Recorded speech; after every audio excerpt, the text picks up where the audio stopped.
Hey, ladies and gentlemen, welcome to another episode of the Beyond Seven Figures podcast. With me today is the man, the legend, Zach Ford. Those of you who don't know who Zach is, he's a gentleman that really put Dave Ramsey on the social map. When he started working with Dave, he had close to zero social media followers and then turned that into over 10 million followers. Then he took his social media, which generated nothing from revenue, to then 20 million from organic social media revenue, and then an extra 20 plus million using the social media presence that he had, putting some paid marketing behind it to generate over $40 million in social media revenue. Look, social media is something that all of us, whether you're a founder, CEO, team member, whatnot, should be paying attention. For several months now, we've been talking about the importance of building a brand. In addition to that, when you run paid media between the personal social media brand and the business brand, we're tending to find in the same or similar funnels, it's not just someplace to post your food pictures or dancing bears or whatnot. It's a real opportunity for you to grow your business. So without further ado, Zach, welcome, buddy. Hey, thanks for having me on, man. It's an honor to be here. But honestly, it takes I'll give a quick shout out to the amount of work that Dave put into and a lot of that. And the team there at Ramsey is the best of the best. And so I definitely didn't do that alone. And I think the kind of takeaway to your point, talking in a personal brand, I mean, it's amazing what happens when you're doing business for so many years and you have this amazing group of clients or customers. And just by hopping into a world of social media, what you can do by activating that audience. And so when we join that audience on social media, just like so many of your listeners do, and they start to post, they see this traction come in that they may not have expected because they forget that the audience that's doing business with them on a regular basis is asking for them on social media. They're hungry for that access, so to speak. And so it's a world I love to be in. And it's a really exciting time because, as you know, Apple just announced a really crazy device yesterday that's going to shock a lot of people when it comes to how we can continue to create content and reach people in a new way. So it's definitely an exciting time to be in social media. You know, I made the mistake very early on of thinking that the way that I do business is the same way that everybody else does business. But it's one of the biggest problems that entrepreneurs and CEOs often have is they look at how they choose to do business and how they make decisions. And they assume that everybody else does the same thing. But when we actually look at the data, if you just look at LinkedIn alone, we know that 86% of millennials and Gen Z will turn around and they'll look at somebody's LinkedIn profile in the B2B world before making a buying decision. And as we dive deeper into the buying cycle and the buying journey and process, we know that part of that influence comes down to social media and just consume, engage, possibly or not, really doesn't matter, but they'll consume content. And that consumption over time drives that conversion. That's known as a concept of dark social, meaning that we put stuff into this sphere of social media. It doesn't track per se to a particular conversion, but it has influence. You spoke earlier before we hit record. You said, "Hey, Charlie, here's the deal. What I did with Ramsey, it's the formula that works for Ramsey. That's the same thing that's going to work for you in predictable profits. It's the same thing that works for all your other clients and so forth." So talk to me. When you say it's the formula, Yeah, sure. what is the formula? The formula is this. Are we creating content that Instagram and TikTok, they are giving us what they want to see? The way that I like to remember how my content needs to be is the NICE framework or the NICE method. It's not just about the niche. You have to keep one eye on the niche, one eye on the market. You talk about that in the playbook, Predictable Profits Playbook. I always talk about the niche. And so I recommend to go two down. And so if you look at Predictable Profits, you look at the Beyond Seven Figures podcast, it's not just helping businesses grow.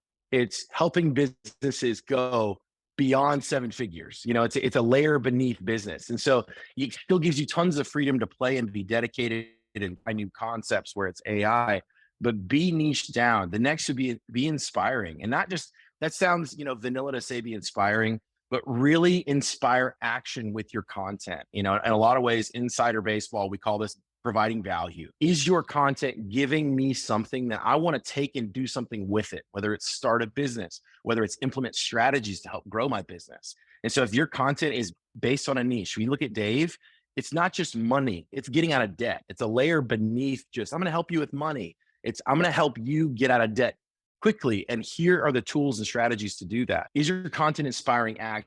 The definition of inspiring is to give rise to someone. It's to animate someone with such a feeling that he inspired his students, they inspired each other. And then catchy. This is a term that to me is what describes the hook right now with the algorithm.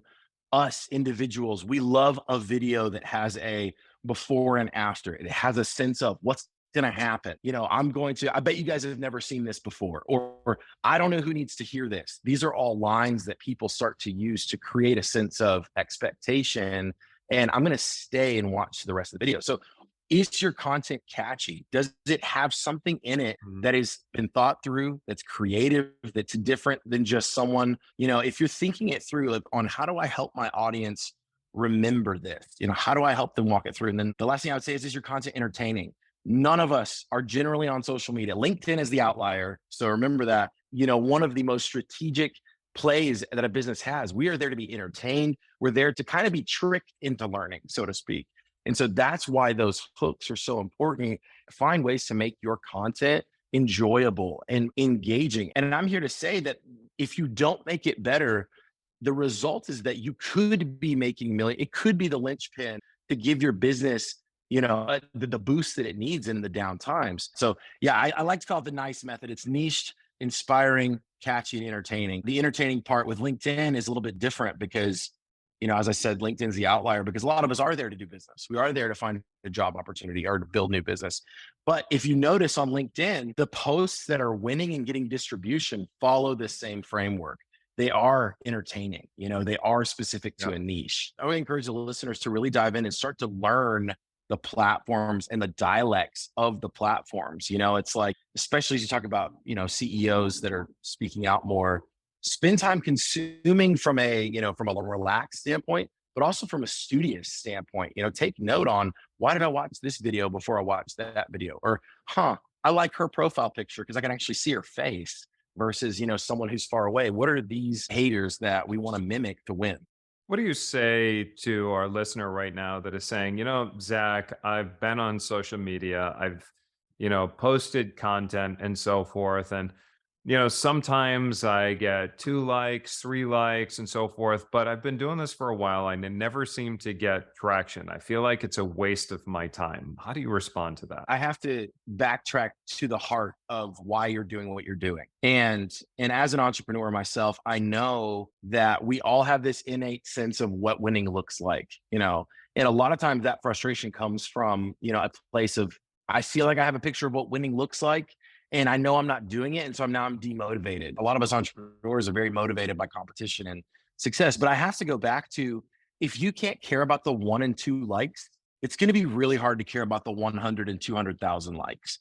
If you can't spend time and really get to know your 1 and 3 followers who are really giving you that attention and praise, it's going to be really hard to establish that priority for them when you're getting millions. Value those low numbers, 2 and 3. And a lot of times we're not talking 2 and 3 views, right? Imagine a room filled with 1,000 people paid attention to your product. If that room of 1,000 people decided not to buy or to follow you, then you got a bigger problem going on than the content that you're saying or than that one video. I love how you talked about, the decision to purchase or to do business with us. The thing that always stands out is when you have somebody look at your profile, within seconds, they are deciding if you're trustworthy or not. And so what we want to do is we want to establish that trust by just being consistent in what we talk about in the niche that we've Mhm. decided on. And what you'll find is that your speed to follow ratio will increase once you start dialing those things in. Are you set up in a way that can handle that traffic flow? It's much like a website, right? It's like, or a brand. If I engage with something that I really liked, but the rest of your products are garbage, you're not going to get a lifetime customer. So first, I'd say value the audience when it's in the low numbers. And if you follow this formula, it won't be. And just work on that content, work on really super serving those low numbers. And then once you have the large numbers, you will be someone that they worship. There's a client now, he works with athletes and people who really want to get in shape. He's got a unique system that drives results unlike most other Mm, gyms out there. And he said one of the many secrets is that people don't realize, but races are won in the middle. And I thought about that. And I said, interesting. He says, races are won in the middle. And so he's got a whole process and a system that supports Mhm. people in the middle. But you see, all too often, people think that just because I start social media, that I'm going to win the race. That Right. doesn't really happen. And at the end, whether they win or lost, it all depends on what happens in the middle. See, in the beginning of a race, everybody's bunched up together and they're all rah, rah, rah, and they go. But then things get harder. And it's Right. your ability to remain consistent over time that allows you to generate those results. You just don't know if that inflection point is going to happen 30 days, 30 months, however long it takes. Yeah. It's just a matter of remaining consistent. Then eventually, ultimately, it does end up happening.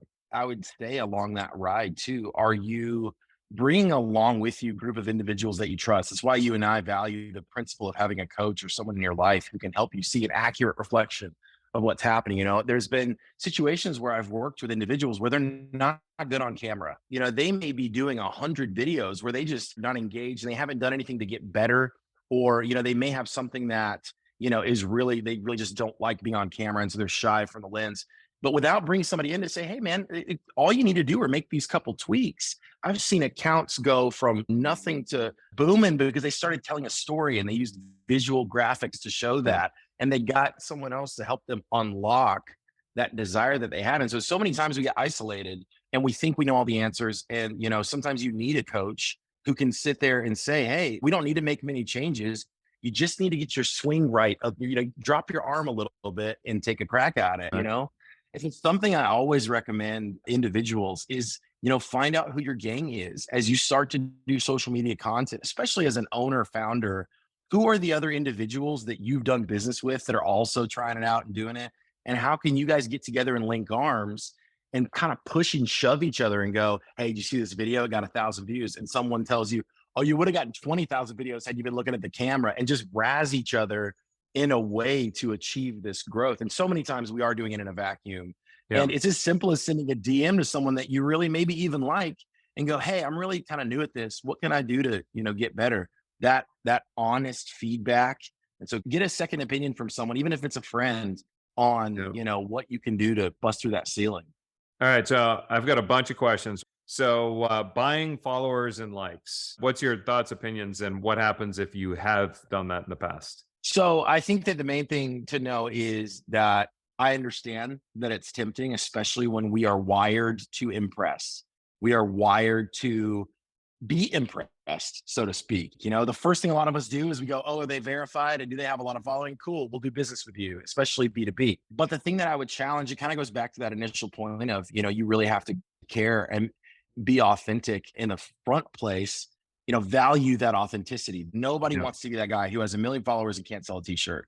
It's much better to have 3,000 followers or 15 followers, but you know what? You put on an event for those people and they were raving fans. What I would say if you've bought followers is that it's not over. The story is not, the book isn't closed, but you do need to understand that there is going to be work to match that level of following with. Once you get past 10,000 followers on any social platform, you start to see a really high momentum.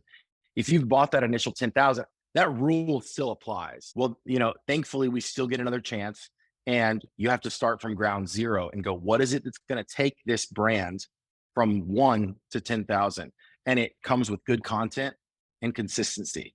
Are we consistently putting out good content that we know is share worthy, that we know the algorithm will favor? So don't give up all hope. There are platforms that will delete your account for doing that. TikTok is notorious for giving a red flag warning for whenever they notice suspicious activity. The best thing I would say is you have to make a choice. We're going to start making good content and we're going to put out good content. And if we have to start a separate new account because an account got flagged, then we got to do what we got to do. And we're going to win because we're going to take to win. And that's the mentality you have to have. Got it. All right. Next Great. question for you. Twitter. Elon Musk has obviously made a splash. Twitter, in Yep. some cases, has become more relevant.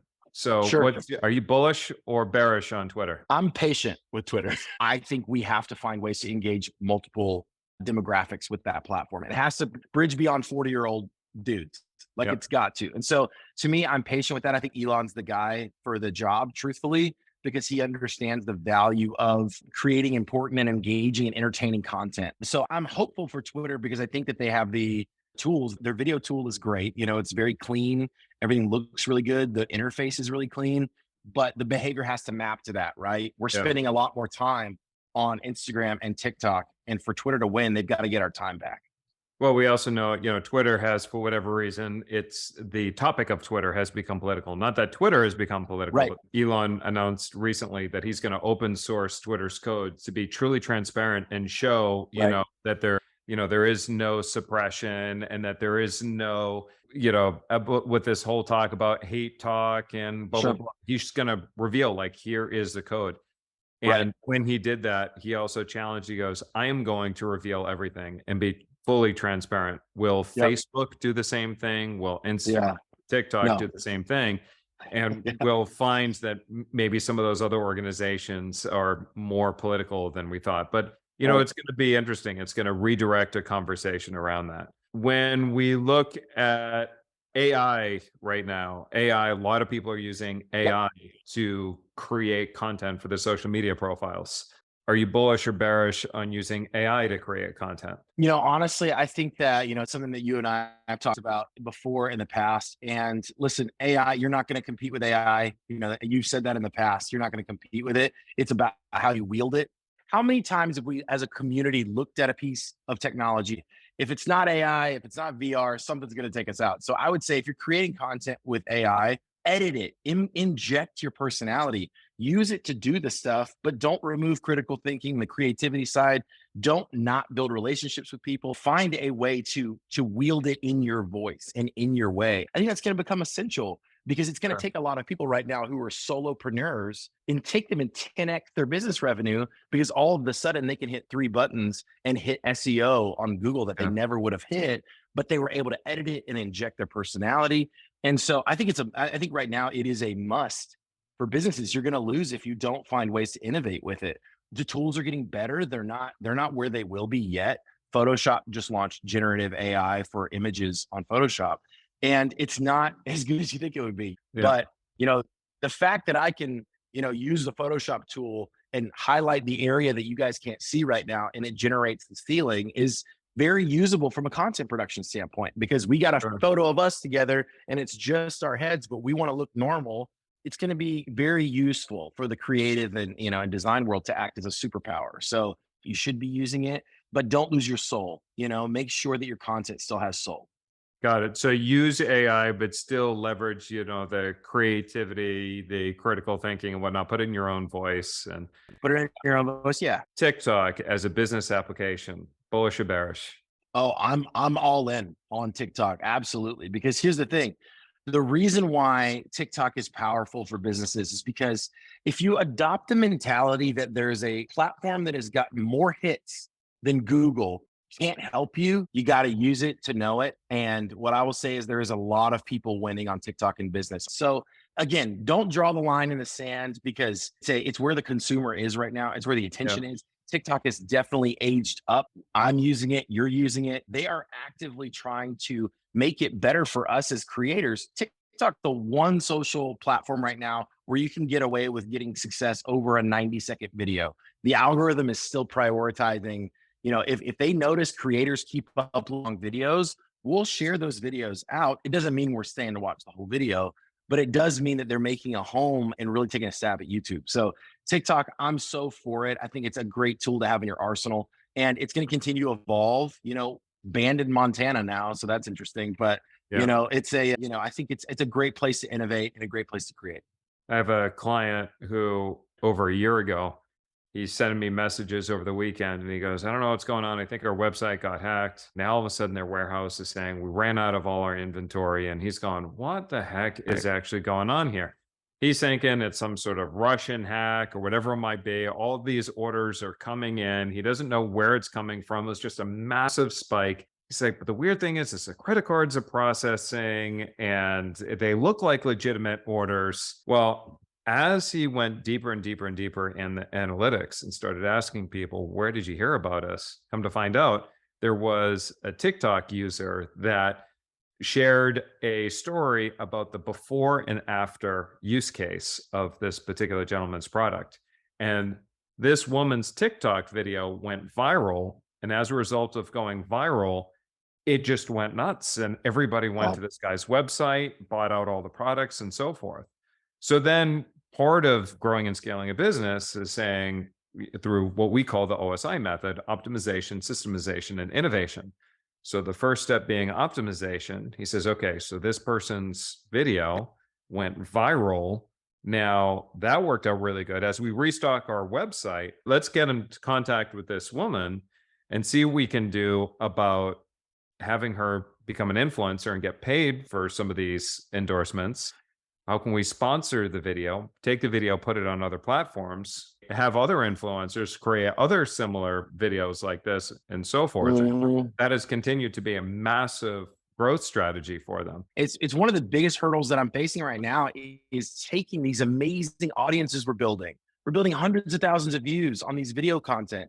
And I met with an entrepreneur yesterday who's like, we're not going to run sponsorship ads because we haven't needed it in the past. Google's been nice to us. We don't need it. And it's this thinking that, you really have to dive into the ROAS, the return on ads. I would encourage every CEO out there to look at their revenue and allocate a significant portion towards their in their marketing budget Sure. towards creating organic content. Because again, other than the money you spend to have it created, it's free. It's legitimately like we're not buying anything on Instagram. Then take those eyeballs that the Instagram and TikTok and Facebook gave us for free and retarget those users with the same content. But if it stays far out there and you're like, I don't know anything about Facebook ads and stories, then you're not going to get those wins. Well, we also talk about the importance of having multiple spokes in the wheel. If you just have organic and you're relying on organic, if you just have SEO and you're relying on SEO, whatever that might be, ultimately at the end of the day, we've been talking about this for the last 14 years. Worst number of Yep. marketing is one. You never want to depend on any one thing. So I remember having a keynote presentation and explaining this point, and somebody piped up and said, well, what about events like these? Events will never go away, and they make most of their income from events. I said, well, I understand that, while that might be the case, at the end of the day, the general rule is you never want to depend on any one thing. And That's then right. sure enough, 2020 happened, and then events collapsed, and all these people ended up again being brought down to their knees. And so when you look at building robustness into an organization, when you look at building, predictable profits into an organization, it's adding multiple different spokes. And you might not need paid advertising right now. You might not Right. need, SEO, or might not need sponsored content or whatever that is. But it's like that old saying, the best time to drink is when you're not thirsty. Because when you're That's thirsty, right. you're already dehydrated. That's Collect the exactly it. data, and then you'll be able to expand. So, Zach, people want to learn more about you and your company. Where do we send them? Best place right now is Instagram. Go hit me up on Instagram. It's Zach Ford. You'll find everything you need to know there. Inner Square is the business that I'm working in. We do all sorts of good things for businesses, help businesses grow on social media is our mission. And it's a good time to be in it. That's for sure. It's Zach Ford and Enterprise Social as well. I can speak from a position of experience. Zach is the gentleman right now who's working to manage our social content right now. He's going to take us to the moon and follow a similar trajectory Yeah. of that of Dave Ramsey. So take a look at the work that he's doing over at Predictable Profits, both Instagram, Twitter, all that other stuff, as well as That's follow right. him over at It's Zach Ford, and you get a sense for what's going on. We only work with the Yeah. best. And so, hence why we made that decision to connect ourselves over with Zach. So, again, thank you, Zach, for being a guest here of the Beyond Seven Figures podcast. So if you're looking for more tips, strategies, information, take your company beyond seven figures. Also remember to check us out at predictableprofits.com. Again, that's predictableprofits.com. This is Charles Gaudette with my friend Zach Ford, and I will see you in another episode.